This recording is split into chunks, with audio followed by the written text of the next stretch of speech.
Welcome to TSAT. This is Eshwar Kumar. ఈ వీడియోలో మనం భారత విదేశాంగ విధానాన్ని డిస్కస్ చేసుకోబోతున్నాం.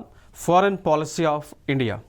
సో ఇక్కడ ఫారెన్ పాలసీ ఆఫ్ ఇండియాలో మనం డిస్కస్ చేసుకునే అంశాలు మనం చూసుకున్నట్లయితే మన భారతదేశము వివిధ దేశాలతో ఏ విధంగా వ్యవహరిస్తుంది, ఏ అంశాలపైన, ఫర్ ఎగ్జాంపుల్గా తీసుకుంటే ఎకనామిక్ అంశాలపైన, సో ఆర్థిక పరమైనటువంటి అంశాలపైన భారతదేశము ఏ విధంగా ప్రవర్తిస్తూ ఉంది, దాని తర్వాత ట్రేడ్కి సంబంధించినటువంటి అంశాలపైన, జియో పొలిటికల్ ఆస్పెక్ట్స్లో ఏ విధంగా వివిధ దేశాలతో ఉంటా ఉంది, దానితో పాటు ఏ విధంగా వివిధ దేశాలతో యొక్క ఫ్రెండ్లీ రిలేషన్షిప్ని కంటిన్యూ చేస్తూ ఉంది అనేటువంటి అంశాలన్నీ కూడా మనం ఇక్కడ ఫారెన్ పాలసీ ఆఫ్ ఇండియా కింద డిస్కస్ చేయడం జరుగుతూ ఉంది. సో సింపుల్గా ఫారెన్ పాలసీ అంటే ఏంటి అంటే భారతదేశము వివిధ దేశాలతో ఏ విధంగా అవలంబిస్తూ ఉంది.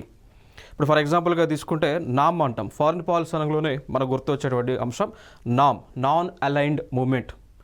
ఓకేనా? సో ఈ మూమెంట్ కింద దీనిలో మనం ఏం డిస్కస్ చేస్తూ ఉంటాం, భారతదేశము ఏ విధంగా ఉంటా ఉంది వివిధ దేశాలు. ఫర్ ఎగ్జాంపుల్గా తీసుకుంటే మనకి ఏదైతే ఈ కోల్డ్ వార్ అనేటువంటిది ఏదైతే వచ్చిందో ఆ సమయంలో, అంటే కోల్డ్ వార్ అనేటువంటిది యునైటెడ్ స్టేట్స్ ఆఫ్ అమెరికాకి అదేవిధంగా రష్యాకి మధ్య రావటం జరిగింది. సో ఆ టైంలో ఈ కోల్డ్ వార్ వచ్చినటువంటి టైంలో భారతదేశం ఏ విధంగా వివిధ దేశాలతో ఫ్రెండ్షిప్ని కంటిన్యూ చేసింది అనేటువంటివి డిస్కస్ చేసేవే ఈ యొక్క ఫారెన్ పాలసీ కింద మనం డిస్కస్ చేస్తూ ఉంటాం. ఇంకా ఫర్దర్గా మనం తీసుకున్నట్లయితే లుక్ ఈస్ట్ పాలసీ అని చెప్పేసి, యాక్ట్ ఈస్ట్ పాలసీ అనేటువంటివి, ఇవన్నీ కూడా భారతదేశం యొక్క విదేశాంగ విధానంలో ఉన్నటువంటి అంశాలు. సో ఇవన్నీ కూడా మనం డిస్కస్ చేద్దాం. విదేశాంగ విధానం అంటే ఏంటి, ఫారెన్ పాలసీ అంటే ఏంటి అంటే ఇక్కడ ఒక దేశం అనేటువంటిది ఇతర దేశాలు మరియు అంతర్జాతీయ సంస్థలతో ఏ విధంగా సంబంధాలను కలిగి ఉంది, ఏ విధంగా సంబంధాలను నిర్వహిస్తూ ఉంది అనేటువంటి అంశాలు, దాంతోపాటు ఏ విధంగా వ్యూహాత్మకంగా అంటే స్ట్రాటజిక్గా ఉంటా ఉంది, అవన్నీ కూడా మనము ఈ యొక్క విదేశ విధానం కింద డిస్కస్ చేస్తూ ఉంటాం. సో ఇవన్నీ కూడా విదేశ విధానం కింద మనం చెప్తూ ఉంటాం. ఇక్కడ మనం చూసుకున్నట్లయితే ఇంకా ఈ యొక్క విదేశాంగ విధానంలో ఉన్నటువంటి ముఖ్యమైనటువంటి ఆబ్జెక్టివ్స్ మనం చూసుకున్నట్లయితే like protecting sovereignty and territorial integrity అండి. సో ఇక్కడ విదేశాంగ విధానం అనేటువంటిది ఎందుకు అవలంబిస్తూ ఉన్నాం, ఆ దేశం యొక్క భద్రతకు సంబంధించి కావచ్చు, ఆ దేశం యొక్క టెరిటోరియల్ ఇంటిగ్రిటీని, సో అది ఏదైతే మనకి ఆ ఏరియా యొక్క ప్రాస్పరిటీ కావచ్చు, ఇంటిగ్రిటీ కావచ్చు, వాటిని ప్రొటెక్ట్ చేయడానికి ఈ యొక్క మనం ఫారెన్ పాలసీని పాటిస్తూ ఉంటాం. దాని తర్వాత సెక్యూరింగ్ ఎకనామిక్ రిసోర్సెస్ అండ్ ట్రేడ్కి సంబంధించి, ఇప్పుడు ఫర్ ఎగ్జాంపుల్ మనకి ఏదైనా ఒక ప్రోడక్ట్ మ్యానుఫ్యాక్చరింగ్ చేయాలి అంటే దానికి కావాల్సినటువంటి రిసోర్సెస్ ఉంటాయి. ఆ రిసోర్సెస్ అన్నీ కూడా ఒక దేశంలో దొరకపోవచ్చు, వివిధ దేశాల నుంచి మనం దిగుమతి చేసుకోవాల్సినటువంటి పరిస్థితి ఉంటుంది. దానితో పాటు వాణిజ్యం, ట్రేడ్ అనేటువంటిది చేస్తూ ఉంటాం. సో దానికి సంబంధించి మనం దానికి సంబంధించి కూడా ఈ ఫారెన్ పాలసీ విధానం అనేటువంటిది మనం ఫాలో అవుతూ ఉంటాం. And building alliances and partnerships అండి. ఇప్పుడు ఫర్ ఎగ్జాంపుల్గా మనం చూసుంటాం లైక్ రకరకాల పార్ట్నర్షిప్స్ ఉంటాయి. ఫ్రీ ట్రేడ్ అగ్రిమెంట్ అని చెప్పేసి, కాంప్రహెన్సివ్ ఎకనామిక్ పార్ట్నర్షిప్ అగ్రిమెంట్ అని చెప్పేసి, ఇట్లా వివిధ దేశాలతో మన అగ్రిమెంట్స్ అన్నీ కూడా చేస్తూ ఉంటాం. ఇవన్నీ కూడా ఫారెన్ పాలసీలో భాగంగా మనం చేసేటువంటి అగ్రిమెంట్స్. Promoting peace and stability globally or regionally అండి. లైక్ ప్రాంతీయం రీజనల్లో లేదంటే స్వదేశంలో కానీ విదేశాలలో కానీ ఈ యొక్క శాంతి భద్రతలను కాపాడటానికి, పరిరక్షించడానికి మనం ఏం చేస్తూ ఉంటాం, ఈ యొక్క ఫారెన్ పాలసీ అనేటువంటిది కూడా మనం అవలంబిస్తూ ఉంటాము అండి. ఓకేనా? ఇదొక ఆబ్జెక్టివ్స్గా మనం చెప్పుకోవచ్చు. మరి అయితే ఈ యొక్క ఫారెన్ పాలసీ ఏదైతే ఉందో దీనిలో ఉన్నటువంటి ఇన్స్ట్రుమెంట్స్ మనం చూసుకుంటే ఒకటి డిప్లొమసీగా మనం పిలుస్తాము అండి. లైక్ దౌత్య సంబంధాలను పిలుస్తూ ఉంటాం. దౌత్య సంబంధాలు, ఇప్పుడు ఈ దౌత్య సంబంధాల కింద మనం ఏం చేస్తామో వివిధ దేశాలతో నెగోషియేషన్స్ అనేటువంటివి చేస్తూ ఉంటాం, ట్రీటీస్ అనేటువంటివి చేసుకుంటాం, దాంతోపాటు డైలాగ్స్ లేదంటే కాన్ఫరెన్సెస్ అనేటువంటివి నిర్వహిస్తూ ఉంటాం. ఇప్పుడు ఇటీవల మనం చూసుకుంటే ఫ్రాన్స్ దేశంతో నెగోషియేషన్స్, ఈ ఒప్పందాలకు సంబంధించి కానీ ఇవన్నీ కూడా డిస్కషన్స్ చేస్తూ ఉన్నాం, ట్రీటీస్ చేసుకుంటూ ఉన్నాం. ఓకేనా? దాని తర్వాత డైలాగ్స్, ఇప్పుడు ఇటీవల ఇండియా జపాన్కి మధ్య డైలాగ్స్ జరుగుతూ ఉన్నాయి. మ్యారిటైమ్ సెక్యూరిటీకి సంబంధించి ఇండియా యుఎస్ఏకి మధ్య, ఇండియన్ ఓషన్ పసిఫిక్ ఓషన్ మధ్య మ్యారిటైమ్ సెక్యూరిటీ పర్పస్ కూడా డైలాగ్స్ అనేటువంటివి జరుగుతున్నాయి. ఇవన్నీ కూడా ఫారెన్ పాలసీలో భాగంగానే మనం చేసేటువంటి కార్యక్రమాలు. ఇంకా దాని తర్వాత ఇంకొక అంశం చూసుకుంటే ఎకనామిక్ టూల్స్ అని పిలుస్తూ ఉంటాం, ఆర్థిక పరమైనటువంటివి ఇవి. ఓకే, సో ఇక్కడ ఇంపోజింగ్ శాంక్షన్స్ అండి. ఓకేనా, కొన్ని సందర్భాల్లో కొన్ని దేశాలపైన శాంక్షన్స్ అనేటువంటివి వేస్తూ ఉంటారు. దాని తర్వాత దీనికి ఎగ్జాంపుల్గా మనం తీసుకుంటే లైక్ ఇటీవల ఇండియాకి పాకిస్తాన్కి మధ్య ఏదైతే మనకి ఇష్యూస్ రావడం జరిగిందో, బోర్డర్కి సంబంధించి కానీ సీజ్ ఫైర్ వైలేషన్ సంబంధించి ఇండియా పాకిస్తాన్కి మధ్య ఇష్యూస్ వచ్చినప్పుడు అప్పుడు మనం ఏం చేస్తాము అంటే ఈ పాకిస్తాన్ అనేటువంటి ఒక దేశం నుంచి ఆ దేశం నుంచి మనం దిగుమతి చేసుకునేటువంటి వాటిపైన శాంక్షన్స్ అనేటువంటివి వేయటం జరిగింది. దాంతోపాటు ఇటీవల మనం చూసుకున్నట్లయితే ఇండియాకి మాల్దీవ్స్కి మధ్య ఇష్యూస్ వచ్చినప్పుడు మాల్దీవ్స్ నుంచి ఇండియాకి వచ్చేటువంటి వస్తువులపైన మనం శాంక్షన్స్ని విధించాం. ఇవన్నీ కూడా ఫారెన్ పాలసీలో భాగంగా చేస్తూ ఉంటాం. ఇంకొక అంశం మనం చూస్తే ఆఫరింగ్ ఎయిడ్ అని అంటాం. సో ఇటీవల శ్రీలంక దేశంలో భారీ సంక్షోభం వచ్చినటువంటి సందర్భాన భారతదేశము ఫ్రీగా వాళ్ళకి కావాల్సిన ఫుడ్ అంతా కూడా అందించడం జరిగింది. ఇవి కూడా భారతదేశం యొక్క విదేశాంగ విధానంలో ఉన్నటువంటి లక్ష్యాలుగా సూత్రాలుగా మనం చెప్పుకోవచ్చు. దాని తర్వాత నెగోషియేటింగ్ ట్రేడ్ అగ్రిమెంట్స్ అంటామండి. లైక్ వివిధ దేశాలతో మనం వ్యాపారానికి సంబంధించినటువంటి అగ్రిమెంట్స్ ఏవైతే చేస్తూ ఉన్నామో వాటికి సంబంధించి కూడా అండి. ఓకే, నెక్స్ట్ అంశం మిలిటరీ పవర్ ఉంటుంది. సో ఫారెన్ పాలసీలో భాగంగా మిలిటరీ పవర్ అనేటువంటిది వన్ ఆఫ్ ద ఇన్స్ట్రుమెంట్గా మనం చెప్పుకోవచ్చు. లైక్ మిలిటరీ పాయింట్ ఆఫ్ వ్యూలోనే లైక్ వివిధ దేశాలతో మనం ఈ యొక్క ఎక్సర్సైజెస్ అనేటువంటివి నిర్వహిస్తూ ఉంటాం. లైక్ ఫర్ ఎగ్జాంపుల్గా తీసుకుంటే మలాబార్ కానీ యుద్ధాభ్యాస్ అని చెప్పేసి, ఓకేనా. సో యుద్ధాభ్యాస్ లాంటి ఈ యొక్క మనం ఈ యొక్క మిలిటరీ విన్యాసాలన్నీ కూడా నిర్వహిస్తాం. ఇవన్నీ కూడా ఫారెన్ పాలసీలో భాగంగా. ఇంకా ఫర్దర్గా చూసుకుంటే సాఫ్ట్ పవర్ అంటామండి. లైక్ సాఫ్ట్ పవర్ కింద మనం ఏం చేస్తాం, ఒక దేశంలో ఉన్నటువంటి ఆచార వ్యవహారాలు ఇంకో దేశంలోకి స్ప్రెడ్ అయ్యేలాగా మనం చేస్తూ ఉంటాం. లైక్ దాన్ని ఆ పాయింట్ ఆఫ్ వ్యూలోనే కల్చరల్ టైస్ కానీ ఐడియాలజికల్ ఆర్ ఇన్ఫర్మేషనల్ ఇన్ఫ్లుయెన్సెస్ ఇవన్నీ కూడా మనం అవలంబిస్తూ ఉంటాం. ఇప్పుడు ఫర్ ఎగ్జాంపుల్ మనం తీసుకున్నట్లయితే ఇందిరాగాంధీ కల్చరల్ సెంటర్ని వివిధ దేశాల్లో మనం ఏర్పాటు చేసాం. ఆ సెంటర్స్లో భారతదేశానికి చెందినటువంటి ఇక క్లాసికల్ డాన్సెస్ కానీ ఏవైతే ఉన్నాయో లైక్ భరతనాట్యం కానీ కూచిపూడి కానీ మణిపూరి కానీ ఒడిస్సీ కానీ ఇట్లా ఈ విధంగా ఉన్నటువంటి క్లాసికల్ డాన్సెస్ అన్ని కూడా ఆ దేశంలో ఉన్నటువంటి ప్రజలకు మనం నేర్పిస్తూ ఉంటాం. సో నథింగ్ బట్ ఇక్కడ ఏం జరుగుతూ ఉంది అంటే ఒక ట్రెడిషన్స్ అనేవి ఇంకొక ట్రెడిషన్స్కి మనం స్ప్లిట్ చేస్తూ ఉన్నాం, ట్రాన్స్ఫార్మ్ చేస్తూ ఉన్నాం. ఇవన్నీ కూడా దేంట్లో భాగం అండి. These are all comes under foreign policy. ఇంకా ఫర్దర్గా మనం చూసుకుంటే దీనిలో కీ ప్లేయర్స్ అండి. సో ఫారెన్ పాలసీని అవలంబిస్తున్నటువంటి ముఖ్యమైనటువంటి ప్లేయర్స్ మనం చూసుకుంటే ఒకటి గవర్నమెంట్, దీనిలో ఉన్న ఎగ్జిక్యూటివ్ లీడర్స్ కానీ ఫారెన్ మినిస్టర్స్ కానీ డిప్లొమాట్స్ కానీ, and international organisations like United Nation కానీ నాటో కానీ WTO కానీ ఇవన్నీ కూడా ఫారెన్ పాలసీలో ఉన్న కీ ప్లేయర్స్. ఇంకా NGOs ఉంటాయి, నాన్ గవర్నమెంటల్ ఆర్గనైజేషన్స్ కానీ ప్రైవేట్ సెక్టర్ సంబంధించిన ఇన్స్టిట్యూషన్స్ కానీ and public opinion and media ఇవన్నీ కూడా ఫారెన్ పాలసీలో కీ ప్లేయర్స్గా మనం చెప్పుకోవచ్చు. ఇంకా ఫర్దర్గా మనం మాట్లాడుకున్నట్లయితే ఈ ఫారెన్ పాలసీలోనే టైప్స్ ఉంటాయి. లైక్ ఐసోలేషనిజం అని చెప్పేసి, like avoiding involvement in global affairs. So like ప్రపంచంలో జరుగుతున్నటువంటి కొన్ని అంశాల పైన మనం ఇన్వాల్వ్ అవ్వకుండా ఉంటాం. సో అదే ఫారెన్ పాలసీలో వన్ ఆఫ్ ద టైప్గా మనం చెప్పుకోవచ్చు అండి. ఓకేనా. ఇంకొక అంశం ఇంటర్వెన్షనిజం అంటాం. లైక్ ఏదైనా ఇప్పుడు ఈ ఐసోలేషనిజం అనేటువంటిది కొన్ని దేశాలు ఉంటాయి. ఇప్పుడు ఫర్ ఎగ్జాంపుల్ యూరోప్ లాంటి దేశాల్లో పరస్పరంగా కూడా అంటే లైక్ కొన్ని ఎక్కువగా వార్స్ అనేటువంటివి జరుగుతూ ఉంటాయి. ఆ సమయంలో ఈ ఆఫ్రికా కానీ ఏషియన్ కంట్రీస్ ఇన్వాల్వ్ అవ్వవు. సో దానికి ఎగ్జాంపుల్గా దానికి ఇవన్నీ కూడా మనం ఐసోలేషన్ కింద ట్రీట్ చేయవచ్చు అండి. ఇంకా దాని తర్వాత ఇంటర్వెన్షనిజం అంటే like actively influencing or intervening in international events. ఇప్పుడు ఫర్ ఎగ్జాంపుల్ తీసుకుంటే యునైటెడ్ స్టేట్స్ ఆఫ్ అమెరికా, ఈ దేశము ప్రపంచ దేశాలు ఏ దేశాల మధ్య సమస్య వచ్చినా కానీ వెంటనే ఇంటర్వ్యూన్ అవుతూ ఉంటుంది. ఓకేనా. సో దాన్ని మనం ఇంటర్వెన్షనిజం కింద తీసుకోవచ్చు. Multilateralism, cooperating with multiple countries to achieve goals. So దీని కింద మనం ఎగ్జాంపుల్గా తీసుకోవచ్చు. ఇప్పుడు ఫర్ ఎగ్జాంపుల్ తీసుకుంటే యునైటెడ్ నేషన్ ఆర్గనైజేషన్ వాళ్ళు సస్టైనబుల్ డెవలప్మెంట్ గోల్స్ అనేటువంటి 17 2030 కల్లా సాధించాలి అని చెప్పేసి ఒక టార్గెట్ అయితే పెట్టుకున్నాం. సో ఈ 17 సస్టైనబుల్ డెవలప్మెంట్ గోల్స్ని మనం సాధించడానికి వివిధ దేశాలన్నీ కూడా కలిసి ఏకతాటి పైన వచ్చి దానికి సంబంధించినటువంటి ఫారెన్ పాలసీని కావచ్చు, డిప్లొమాటిక్ రిలేషన్షిప్స్ని కావచ్చు కంటిన్యూ చేస్తూ ఉన్నారు. ఓకే, సో అట్లా మనకి చెప్పుకోవచ్చు. నెక్స్ట్ యూనిలేటరలిజం అంటాం. Acting independently without seeking global consensus. So like ఒక్కడిగా ఉండటం, సో ఒక్కడే ఏది కావాలంటే అది చేయటం అనమాట.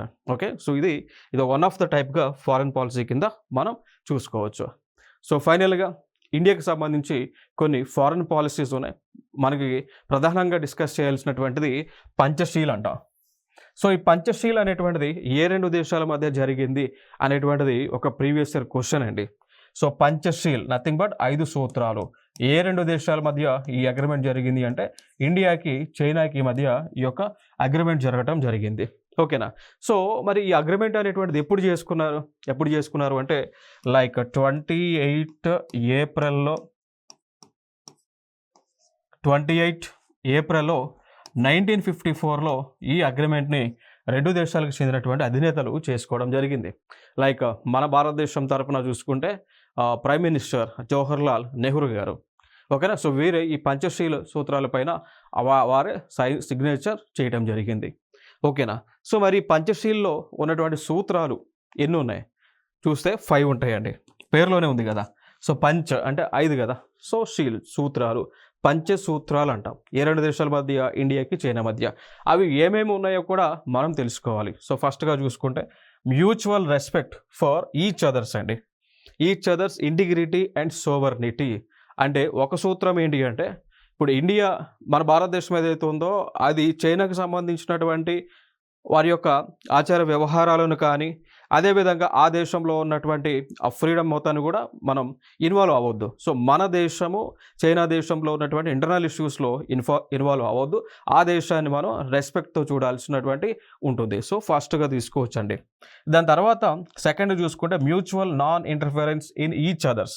సో సెకండ్ పంచశీల్లో ఉన్న సెకండ్ ఆబ్జెక్టివ్ తీసుకుంటే ఒక దేశం ఇంకొక దేశంలో ఉన్నటువంటి ఇంటర్నల్ అఫైర్స్ అయినా లేదంటే ఏ ఇష్యూస్లో అయినా కానీ ఇన్వాల్వ్ అవ్వద్దు. ఎవరి వర్క్ వాళ్ళు చేసుకోవాలి.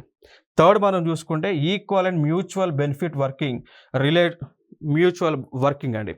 సో ఫర్ ఎగ్జాంపుల్ ఇక్కడ తీసుకుంటే 2 దేశాలు కూడా ఒకరికి ఉపయోగపడే విధంగా ఆ డెసిషన్స్ అనేటువంటివి తీసుకోవాలి. అర్థమైంది కదా.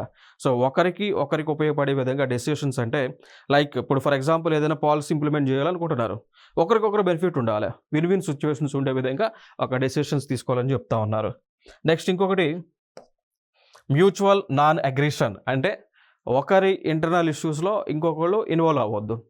ఈవెన్ ఇంటర్నేషనల్ ప్లాట్ఫామ్స్ పైన కూడా ఒక దేశానికి వ్యతిరేకంగా ఇంకొక దేశం వర్క్ చేయొద్దు అని ఇది ఒక వన్ ఆఫ్ ద గైడ్లైన్గా పెట్టుకున్నారు. ఇంకొకటి పీస్ఫుల్ కో ఎగ్జిస్టెన్స్ అండి. సో 5వ పంచశీల్ వచ్చేసి ఈ దేశం లైక్ ఇప్పుడు ఏదైనా ఫర్ ఎగ్జాంపుల్ ఏదైనా ఇండియాకి చైనాకి ఏదైనా ఇష్యూ వచ్చిందనుకోండి. సో యుద్ధానికి పోకుండా కలిసి కూర్చొని మాట్లాడండి అని చెప్తా ఉన్నారు. సో లైక్ పీస్ఫుల్ కో ఎగ్జిస్టెన్స్ అండి. ఓకేనా. సో ఒకరికొకరు శాంతియుతంగా ఉండి ఏదైనా యుద్ధ వాతావరణం సంభవించే సిచ్యువేషన్ ఉన్నప్పుడు శాంతియుతంగా చర్చలను జరపండి అనేటువంటిదే ఇక్కడ ఫోకస్ చేస్తూ ఉన్నారు. సో ఇవన్నీ కూడా 5 ప్రిన్సిపల్స్ ఆఫ్ పంచశీల్గా మనం గుర్తుపెట్టుకోవాలి. సో ఇండియాకి చైనాకి మధ్య జరిగింది అండి. ఓకే. సో ఇదొక అంశం. దాని తర్వాత ఇంకొక అంశం వచ్చేసి నాన్ అలైన్డ్ మూమెంట్ అంటాం. ఓకేనా. సో ఈ నాన్ అలైన్డ్ మూమెంట్ అనేటువంటిది అసలు ఎందుకు ప్రారంభమైంది అంటే ఇక్కడ లైక్ ఇంచుమించుగా మనం చెప్పుకోవాలంటే లైక్ 1950s 1960s టైంలో ప్రపంచమంతా కూడా ఏం జరిగింది అంటే బైపోలార్గా మారింది. అంటే 2 పోల్స్. బై అంటే 2 కదా. సో 2 పోలార్ పవర్ సెంట్రిక్గా మారింది. సో బైపోలార్ అంటే 2 పవర్స్ ప్రపంచంలో ఆవిర్భవించాయి. ఒకటి వెస్టర్న్ పార్ట్ని లీడ్ చేస్తూ United States of America and eastern పార్ట్ని ఓకేనా. సో ఈస్టర్న్ పార్ట్ని లీడ్ చేస్తూ ఎవరున్నారండి? USSR. So nothing but Russia ఉంది. ఓకేనా. సో వెస్టర్న్ పార్ట్ని లీడ్ చేసేదేమో యుఎస్ అండ్ ఈస్టర్న్ పార్ట్ని లీడ్ చేసేదేమో రష్యా. యుఎస్ఎస్ఆర్ అండి. క్లియర్ కదా. సో ఇక్కడ ఏం జరుగుతూ ఉంది 1950s 1960s ఆ టైంలో ప్రపంచంలో ఉన్నటువంటి దేశాలు ఉంటేనేమో రష్యాకి సపోర్ట్ చేయాలి, లేదా అమెరికాకి సపోర్ట్ చేయాలని మనకి ఆ టైంలో ట్రైనింగ్ అవుతూ ఉంది. ఉంటే ఎటొకటి ఉంటే ఆ దేశంతోనన్నా ఉండాలి, లేదా ఈ కూటమితోనైనా ఉండాలి. సో అప్పుడు ఆ టైంలోనే 1947లోనే భారతదేశానికి కొత్తగా స్వతంత్రం వచ్చింది. అప్పటి వరకు భారతదేశాన్ని బ్రిటిష్ వాళ్ళు పరిపాలించారు. మళ్ళీ వెంటనే ఇప్పుడు మనం అమెరికా సైడ్ జాయిన్ అయినా అమెరికా కిందే ఉన్నట్టు. ఓకేనా? లేదు రష్యా సైడ్ మనం స్టాండ్ తీసుకున్నా రష్యా కిందే పనిచేస్తున్నట్టు. మళ్ళీ వాళ్ళ పరిపాలనలోకి మనం ఇంటర్నల్‌గా, ఇండైరెక్ట్‌గా వెళ్ళినట్టే గదా! సో, అందుకోసం భారతదేశం ఏం ఆలోచన చేసింది అంటే, మేము అటూ పోము, లేదా ఇటూ పోము. మీడియేషన్‌లో ఉంటాము అని ఒక ఆలోచన చేసింది. ప్రైమ్ మినిస్టర్ ఆ టైంలో జవహర్లాల్ నెహ్రూ గారు. సో, ఆయనే ఆ టైంలో మొట్టమొదటి విదేశాంగ మంత్రి కూడా. ఓకే. సో, అయితే ఇంక ఆయన ఏం చేశారు, ఆయనతో పాటు కొన్ని దేశాల యొక్క అధినేతలు కలుపుకున్నారు. ఇప్పుడు ఫర్ ఎగ్జాంపుల్‌గా తీసుకుంటే యుగోస్లావియా అనేటువంటి ఒక దేశానికి చెందినటువంటి జోసెఫ్ బ్రోజ్ టిటో, ఈజిప్ట్‌కి చెందినటువంటి గమల్ అబ్దెల్ నాజర్, ఘానాకి చెందినటువంటి కవేమి నిక్రుమా అండ్ ఇండోనేషియాకి చెందినటువంటి సుకర్నో. సో, మిగిలినటువంటి 4 మెంబర్స్‌తో ఆయన కలిసి ఒక ఆలోచన చేసి మనము మనము ఏకతాటిపైకొచ్చి అటు రష్యా సైడ్‌కి వెళ్ళొద్దు, యూఎస్ఏ సైడ్‌కి వెళ్ళొద్దు. బెనిఫిట్స్ ఏమైనా ఉంటే అటు తీసుకుందాము, ఇటు తీసుకుందాం. అంతే తప్ప గాని ఒక సైడ్ మనకు ఎళ్ళొద్దు, మీడియేషన్‌లో ఉందాము అని చెప్పి ఒక ఆలోచన చేశారు. ఓకేనా? సో, మీడియేషన్‌లో ఉందాం, మధ్యలో ఉందాం, మిడిల్ మెన్‌గా ఉందాము అని చెప్పేసి వీళ్ళందరూ కూడా ఒక ఆలోచన చేశారు. ఆలోచన చేసిన తర్వాత దాని యొక్క ఔట్‌కమే నాన్ అలైన్డ్ మూవ్‌మెంట్. అంటే అలైన్డ్ అంటే అటు కాదు, ఇటు కాదు. నాన్ అలైన్డ్ అంటే అటు సైడ్ కాదు, ఇటు సైడ్ అటు కాదు, మధ్యలోనే ఉంటాం. మధ్యస్థంగా ఉంటామనమాట. సో, అది ఈ మూవ్‌మెంట్‌ని ఫైనల్‌గా 5 మెంబర్స్ కలిసి స్టార్ట్ చేశారు. కంట్రీస్ ఇంపార్టెంట్ అడుగుతా ఉన్నారు. ఓకేనా? సో, ప్రీవియస్‌గా అడిగిన కంట్రీ ఈజిప్ట్ అడిగారు. So, like which of the countries are involved in non aligned movement at the initial stage అని చెప్పేసి అడిగారు. సో, టోటల్‌గా 5 కంట్రీస్‌లో వాళ్ళు ఇచ్చిన ఆప్షన్స్‌లో ఉన్నది ఈజిప్ట్. ఓకే. సో, ఈజిప్ట్ ఉంది, Yugoslavia, India, Ghana and Indonesia. ఓకేనా? సో, లైక్ చూడొచ్చు ఇక్కడ. సో, 1947లో దీని యొక్క పరిణామాలు మనం కొన్ని చూసుకున్నట్లయితే 1947లో ఏషియన్ రిలేషన్స్ కాన్ఫరెన్స్ న్యూఢిల్లీలో జరిగింది. దాని తర్వాత 1955లో బాండింగ్ కాన్ఫరెన్స్ ఇండోనేషియాలోనే జరిగింది. ఇవన్నీ కూడా దీనికి సంబంధించిందే. నాన్ అలైన్డ్ మూవ్‌మెంట్‌కి సంబంధించినటువంటి అంశాలు. 1956లో Nehru, Tito and Nasser met in Brioni. So, మన యొక్క ఇండియన్ ప్రైమ్ మినిస్టర్ నెహ్రూ గారు, టిటో అండ్ నాజర్ వీళ్ళు ముగ్గురు కూడా ఈ బ్రిజోన్ అనేటువంటి ప్లేస్‌లో కలిశారు. దాని తర్వాత ఆ యొక్క ఆలోచన చేస్తా ఉన్నారు నాన్ అలైన్డ్ మూవ్‌మెంట్‌కి సంబంధించి. సో, ఫైనల్‌గా 1961లో ఈ నామ్ అనేటువంటి దాన్ని ఏర్పాటు చేశారు. సో, బెల్గ్రేడ్ అనేటువంటి ఒక ప్రాంతం హెడ్ క్వార్టర్‌గా నాన్ అలైన్డ్ మూవ్‌మెంట్ అనే దాన్ని ఏర్పాటు చేసుకోవడం జరిగింది అండి. సో, ఈ టోటల్‌గా ఈ 5 మెంబర్సే వారి ఆ ఫోటోలో ఉన్నటువంటి వ్యక్తులు. క్లియర్ కదా? ఓకే. ఇంకొక ఫారెన్ పాలసీ మనం చూద్దాం. సో, ఫైనల్‌గా ఇప్పుడు మనం పంచశీల్ కవర్ చేసాం. నాన్ అలైన్డ్ మూవ్‌మెంట్ నామ్‌ని కవర్ చేసాం. నామ్ అంటే అటు రష్యా సైడ్ కాదు, యూఎస్ఏ సైడ్ కాదు, మధ్యలో ఉండేటువంటి పాలసీ నాన్ అలైన్డ్ మూవ్‌మెంట్. ఇప్పుడు ఇంకొక పాలసీ స్ట్రాటజిక్ అటానమీ పాలసీ అంటాం. సో, ఈ పాలసీ కింద ఏంటి? ఏముంటుంది అంటే ఇప్పుడు ఫర్ ఎగ్జాంపుల్ ఇండియా ఉంది. సో, ఇండియాకి ఏం కావాలో, ఇండియా ఏం చేయాలో ఇండియాకి తెలుసు. అట్లాంటి సిట్యుయేషన్ ఉన్నప్పుడు మనకు కావాల్సినటువంటి డెసిషన్స్ మనకి నచ్చినట్టు మనకి కావాల్సిన సమయంలో తీసుకునేటువంటి పాలసీ స్ట్రాటజిక్ అటానమీ పాలసీ అండి. ఓకేనా? సో, భారతదేశానికి ఏం కావాలి, ఏం చేయాలి, ఎవరితో మాట్లాడాలి, ఎవరికి ఏమి ఇవ్వాలి, ఎవరి దగ్గర నుంచి ఏం బెనిఫిట్స్‌ని పొందాలి అని ఆలోచన చేసేటువంటి ఆలోచన చేసి దాని ప్రకారం డెసిషన్ తీసుకునేటువంటిదే స్ట్రాటజిక్ అటానమీ పాలసీ. సో, దీనిలో ఈ డెసిషన్స్ తీసుకునేటప్పుడు ఎవరి యొక్క ఇన్‌ఫ్లుయెన్స్‌లోకి మనం వెళ్ళకూడదు. ఇండిపెండెంట్‌గా ఉండి మనం ఆ డెసిషన్ తీసుకోవాలి. ఓకేనా? సో, ఎవరి యొక్క ఇన్‌ఫ్లుయెన్స్ కూడా మన మీద లేకుండా మనం ఆ ప్రభావం అమ్మకుండా డెసిషన్ తీసుకోవాలి. ఇదొక ఫారెన్ పాలసీ. ఓకే. ఇంకొక ఫారెన్ పాలసీ మనం చూసుకున్నట్లయితే like peaceful resolution of conflicts. ఇప్పుడు ఫర్ ఎగ్జాంపుల్‌గా తీసుకుంటే ఇప్పుడు ఏదైనా సమస్య వచ్చింది. సమస్య వచ్చినప్పుడు వెంటనే యుద్ధానికి వెళ్ళొద్దు. ముందు కలిసి కూర్చొని ఆ చర్చలు చేయాలి. చర్చలు చేసిన తర్వాత అప్పుడు ఫలించకపోతే అత్యవసరమైనటువంటి సిట్యుయేషన్ వస్తే తప్పదు అనుకున్నప్పుడు మాత్రమే యుద్ధానికి వెళ్ళాలి. ఓకేనా? సో, అది కూడా one of the foreign policy అండి. Like peaceful resolution of conflicts. ఓకేనా? సో, ఇప్పుడు ఫర్ ఎగ్జాంపుల్ మనం చూస్తా ఉన్నాం. ఇప్పుడు ఇండియాకి చైనాకి వార్ వచ్చింది. ఇండియాకి పాకిస్తాన్‌కి యుద్ధం రావడం జరిగింది. సో, యుద్ధాలు జరిగినప్పుడు ఏం జరిగింది? నష్టం జరిగిందా? లాభం జరిగిందా? ఆఫ్‌కోర్స్ యుద్ధం అయితే గెలుస్తా వస్తా ఉన్నాం. కానీ ఎకనామిక్ పరంగా సప్రెస్ అవుతా ఉన్నాం కదా! ఇప్పుడు యుద్ధం చేయాలి అంటే డబ్బులు కావాలా? డబ్బులు కావాలి. మనుషులు చచ్చిపోతూ ఉంటారు. ఓకే. సో, దేశం మొత్తం కూడా ఆర్థికంగా పతనం అవుతూ ఉంటుంది. మిషనరీస్ కావాలి, ఎక్విప్మెంట్స్ కావాలి, శాలరీ ఇచ్చేటువంటి పొజిషన్లో గవర్నమెంట్ ఉండదు, ప్రజలు చనిపోతూ ఉంటారు. ఇవన్నీ కూడా నష్టాలే కదా. ఓకేనా. సో మరి ఇవన్నీ కూడా జరుగుతూ ఉంటాయి కాబట్టి ఇది ఇష్యూని రిజాల్వ్ చేసుకోమని చెప్తా ఉన్నారండి. ఇంకొక పాలసీని మన గవర్నమెంట్ ఆఫ్ ఇండియా ఫాలో అవుతూ ఉంది. ఏ పాలసీ అంటే వసుదైక కుటుంబం అంటాం. ఇక్కడ చూడండి, ఏ పాలసీ అంటే వసుదైక కుటుంబం అనేటువంటి ఒక పాలసీని మనం ఫాలో అవుతూ ఉన్నాం. సో ఆ పాలసీ ప్రకారం ఏంటి అంటే ప్రపంచంలో ఉన్నటువంటి దేశాలన్నీ కూడా ఒకటే. ఓకేనా. సో ఆ complete entire earth is one family అని మనం ట్రీట్ చేస్తూ ఉన్నాం. ఓకే. సో ఇదొక ఫారెన్ పాలసీ కింద మనం చెప్పుకోవచ్చు. ఇంకొకటి యూనివర్సల్ డిసార్మెంట్ అండ్ యాంటీ కొలోనలిజం అంటాం. సో ఫైనల్గా ఇదొక ఫారెన్ పాలసీ. సో ఈ పాలసీ కింద ఏమేమి మనం డిస్కస్ చేయవచ్చు అంటే లైక్ ప్రపంచ దేశాల్లో ఉన్నటువంటి ఈ న్యూక్లియర్ వెపన్స్ ఏవైతే ఉన్నాయో దాన్ని డిస్మాంటిల్ చేయటం. ఓకేనా. డిస్ఆర్మెంట్ చేయడం అనమాట. ఏమంటాం? సో యూనివర్సల్ డిస్ఆర్మెంట్ అంటే ప్రపంచ దేశాల్లో ఉన్నటువంటి బాంబులు కానీ ఏవైతే ఉన్నాయో అవన్నీ కూడా డిస్మాంటిల్ చేయటం, డికంపోజ్ చేయటము. సో అదొక వన్ ఆఫ్ ది ఫారెన్ పాలసీగా మనం చెప్తూ ఉంటాం. అండ్ యాంటీ కొలోనలిజం, నథింగ్ బట్ కొలోనలిజం అంటే ఏంటి? బ్రిటిష్ వాళ్ళ ఆధిపత్యంతో ఉండటం. సో బ్రిటిష్ వాళ్ళ కంట్రోల్లో ఉండటం. సో దానికి అగెనిస్ట్గా ఉండేదే ఫారెన్ పాలసీగా, వన్ ఆఫ్ ది ఫారెన్ పాలసీగా మనం చెప్పుకోవచ్చు. ఈవెన్ ఇండియా కూడా ప్రపోజ్ చేస్తూ ఉంది. సో యాంటీ కొలోనలిజం అనేటువంటిది ఇండియా సపోర్ట్ చేస్తూ ఉంది, ప్రపోజ్ చేస్తూ ఉంది అనమాట.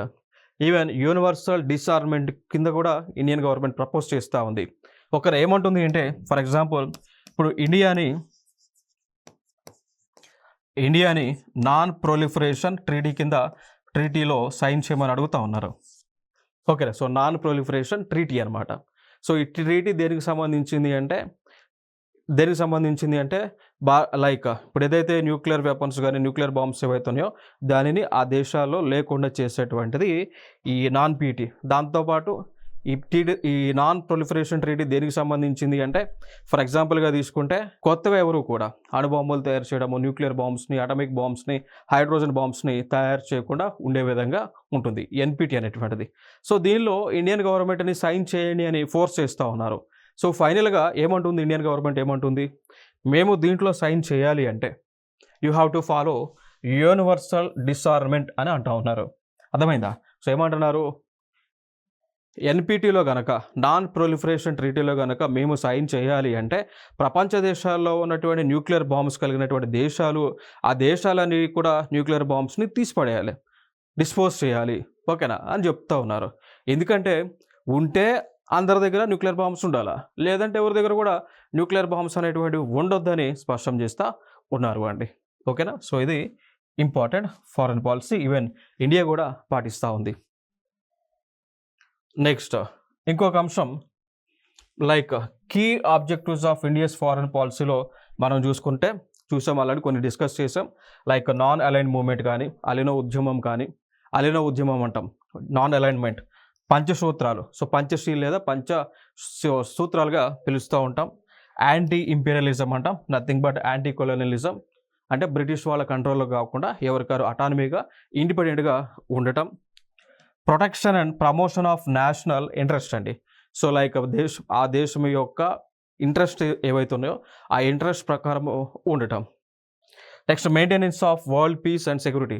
సో ప్రపంచ శాంతిని ఏర్పాటు చేయడం, ప్రపంచ భద్రతని కూడా ఏర్పాటు చేసేటువంటిది one of the ideas of foreign policy ఆబ్జెక్టుగా చెప్పుకోవచ్చండి.